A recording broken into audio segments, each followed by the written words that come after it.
মৌপ্রিয়া, আকাশ দেখা হয় তোমার? আদৌ চোখে পড়ে কি শরতের শুভ্রতা ছাড়িয়ে কালো মেঘে বৃষ্টি ঝরানো কান্না? বাবুই ওরা দেওয়ালের ওপারে ঝিঝির লুকোচুরি শুনতে পারো তো? আমি রংধনু দেখি, দেখি বৃষ্টি ঝরানো অপরাহ্নে কোণে চন্দন মাখা আকাশের আকস্মিক সেজে ওঠা। দেখি দুমড়ে যাওয়া কাঠগোলাপ আর নয়ন তারার লাজ ভেঙে উল্লাসে হেসে ওঠা।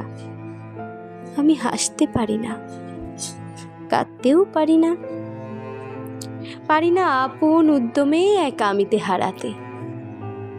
অবকীর্ণ তাচ্ছিল্য আর উচ্ছিষ্ট ক্ষোভের তীব্র তাপদাহে আমি আজ নিরেট বোকাকান্ত, আমি আজ নির্জীব নরপিশাচ। আমাকে ভালোবেসো না। Thanks for watching.